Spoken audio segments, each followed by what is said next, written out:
The movie opens with a couple, Liz and Malcolm, driving to a secluded cabin to celebrate their one-year anniversary. Liz is an artist, while Malcolm works as a doctor. During the drive, Liz recalls her phone call with her best friend Maggie, who is convinced that Malcolm is the type of man who is secretly married with kids and possibly having an affair. Liz defends him, insisting he would never do something like that, and mentions they're heading to Malcolm's family cabin in the woods for their anniversary. Curious, Maggie asks whether Malcolm wants kids. Liz admits they haven't talked about it and adds that she doesn't really picture herself as a mother. About an hour later, they arrive at the cabin. Liz takes in the quiet surroundings while Malcolm holds her painting, the one he bought at the art exhibit where they first met, and looks for a place to hang it. While exploring the cabin on her own, Liz comes across a box on the counter with a smear of frosting on the lid. She tells Malcolm about it, and he explains that it was probably left by the caretaker, who has a habit of leaving a cake after she finishes cleaning the cabin, almost like a tradition. Then she joins Malcolm and notices he has hung up her painting. He compliments her, telling her she's truly talented. Liz smiles as she walks to the window and notices another cabin directly across from theirs. Malcolm explains it belongs to his cousin Darren, whom he describes as unpleasant and an asshole. He assures her they won't be bothered since he didn't see Darren's car outside. Then Malcolm heads to the kitchen to start dinner while Liz blows on the window, fogging the glass, then draws a heart with her finger. Later, as Liz relaxes in the bath, a faint voice drifts through the room. She freezes, then calls out to Malcolm. He shouts back from the kitchen asking what's wrong. Nothing. Liz settles back into the tub, listening to the stream outside as she hums softly. Then she hears a scraping sound. She turns around, only to find nothing there.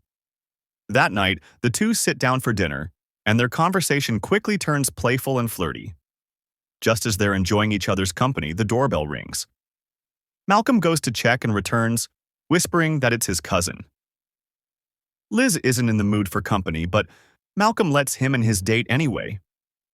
Liz attempts to introduce herself, but Darren ignores Liz and instead introduces his date, Minka, a model who doesn't speak English.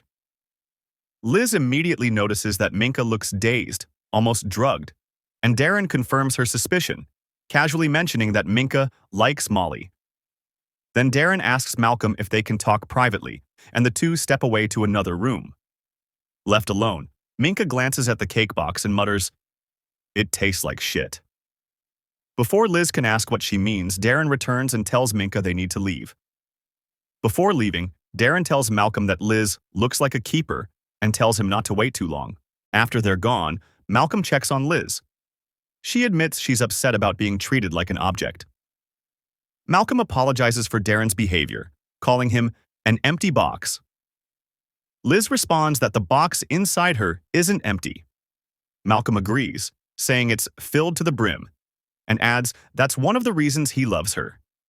They reconcile, and Liz forgives him. They begin making out, but before things can go any further, Malcolm insists she try the chocolate cake. Liz tells him she doesn't like chocolate. Surprised, Malcolm asks, "Since when?" She explains she's disliked it since childhood and during the time they've been together. Malcolm apologizes, admitting he assumed all women liked chocolate, and urges her to give it a chance. Wanting to make Malcolm happy, Liz takes a bite and says, "Tastes like shit." Later, around midnight, Liz struggles to sleep. She dreams of the stream outside. Then she suddenly feels someone pointing a rifle at her head. She wakes abruptly. Then, strangely, she begins to crave the chocolate cake, so she heads downstairs to find it. Once she locates it, she devours it uncontrollably. As she eats, disturbing visions flood her mind. Women screaming, their faces covered in blood. The next morning, Minka tries to call an Uber but gets no signal. She suddenly hears a scream and is violently dragged away by an unseen force. Meanwhile, Liz is sketching the visions she saw the night before, the faces of the screaming women. Malcolm greets her and starts preparing breakfast. While cooking, he notices the empty cake box and asks Liz if she's feeling all right. She simply nods. Then Malcolm tells Liz that his old patient, Mrs. Portnoy, is being brought out of a medically induced coma today, and the hospital might call him if her condition becomes serious. The two then head outside to explore the woods together. By the stream, Liz experiences another vision, this time of a woman dancing in the woods near the cabin.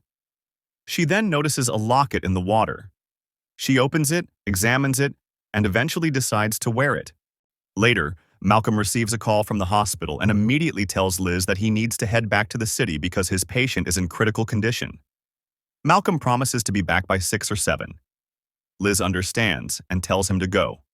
To cheer her up, Malcolm tells Liz to treat herself to a bottle of wine in the basement.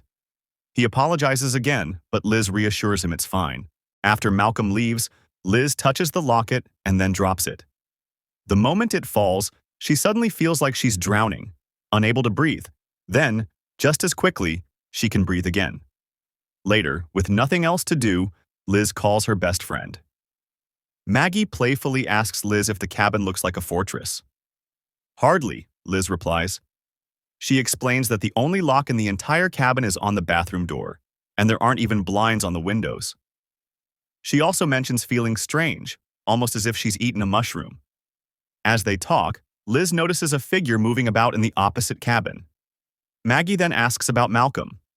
Liz tells her he's doing well and that he just left for work. Maggie crudely suggests he probably left to work his wife's. Taken aback, Liz asks Maggie what's wrong with her. But Maggie doesn't back down. She tells Liz she's probably the side chick, then asks if she wants her to pick her up. When Liz points out Maggie doesn't have a car, Maggie ignores it and insists Liz shouldn't be sitting in that cabin like a kept woman. Frustrated and hurt, Liz ends the call. Liz looks around and notices a pile of garbage in front of Darren's cabin. For a moment, she sees a woman's severed head inside, but when she looks again, it's gone. Sometime later, Liz wakes up from her nap and drinks some water. She's startled when she sees Minka inside the cabin. Regaining her composure, Liz asks Minka how she got in. Minka simply answers, "I'm inside now." Then a smaller version of Minka says, "So am I." Dizzy and slurring her words, Liz asks if Darren is with her. When she turns around, Minka is right in front of her and whispers, "Shh, you'll wake the children." Liz asks where did she come from. Minka replies, "From the distant past, and there is why the children think you're their mother." Liz jolts awake, realizing it was a nightmare. She notices she spilled wine on her pants and the couch. She grabs cleaning supplies from the storage room and begins scrubbing the stain. As she cleans, she hears a creak upstairs, followed by a knock at the front door. Liz approaches the door and finds Darren outside. He calls for Malcolm to open up and says he brought drinks to celebrate. Liz tells him Malcolm isn't here, as he had to go to the hospital for emergency. Suspicious, Darren says that doesn't sound like Malcolm at all, and questions why he'd leave Liz alone on their big weekend. He insists she open the door. Reluctantly, Liz lets him in. Darren heads upstairs, and moments later asks Liz if she liked the caretaker's cake. Confused, Liz says it tasted fine. He then asks if she feels sleepy. Liz doesn't respond. Darren invites her to join him for a drink. Liz agrees, and he remarks that Malcolm was right. That Liz is something special, not like other girls. Liz excuses herself to go to the restroom. While searching for her phone, she realizes she left it in the storage room. Meanwhile, Darren grabs a cleaver from the drawer and heads toward the bathroom. Liz hears his heavy footsteps and holds her breath. The footsteps suddenly stop. A moment later, she hears a loud thud. Minutes pass before Liz finally leaves the bathroom and walks to the storage room for her phone. She calls Malcolm, but it goes straight to voicemail. She leaves him a message saying his cousin was here. She asks him to call her back soon. Liz then hears music playing outside. She calls Malcolm's name, but there's no answer. Suddenly, the garbage disposal switches on by itself, startling her. She shuts it off, then reaches carefully into the sink, only to pull out Darren's watch. As she turns around, Liz stifles a scream. An old woman wearing a bag over her head sits in the chair. Then, just as suddenly, the woman vanishes, leaving behind only a cake. Panicked, Liz starts packing her things. She calls Maggie, begging her to come pick her up because weird shit is happening. The line suddenly fills with static, and a distorted voice cuts in. No, you are the mother. Liz freaks out just as the call cuts out. Eventually, Malcolm returns home, startled for some reason when he sees Liz. She tells him she called several times. Malcolm admits he didn't check his phone.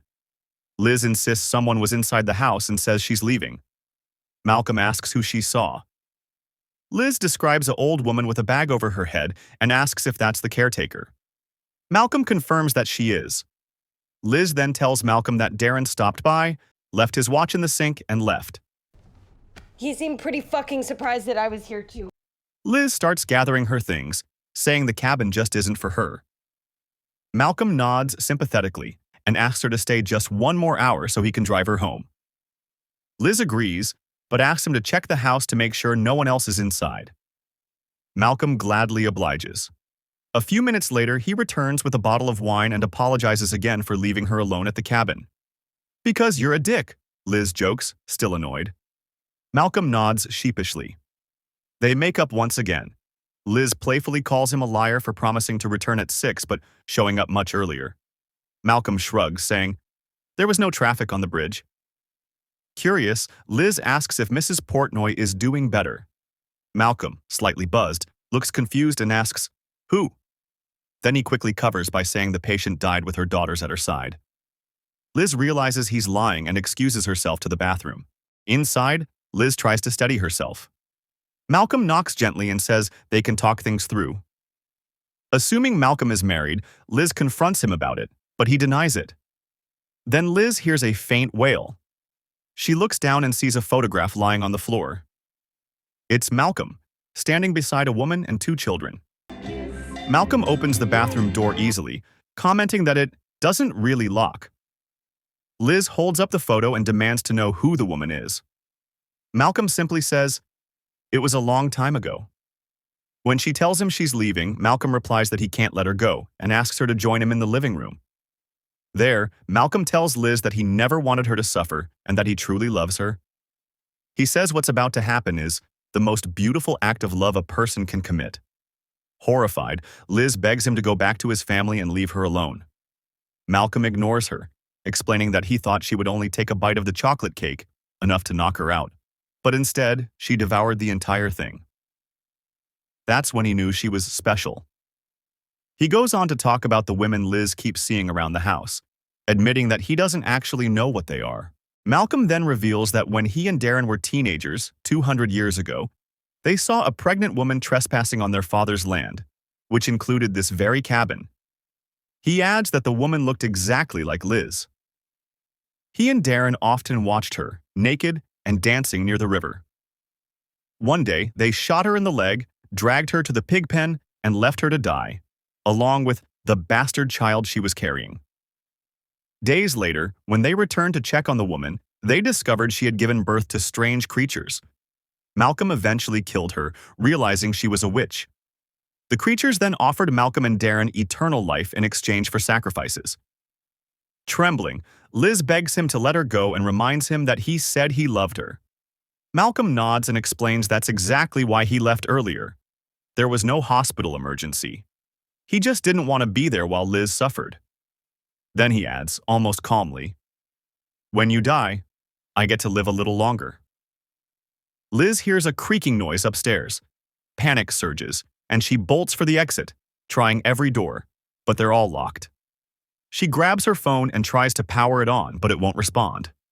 Then a few droplets of blood fall onto the screen.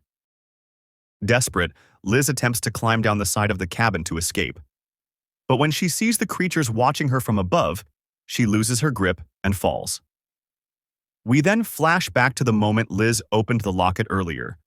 The photograph inside revealed the face of the woman Darren murdered.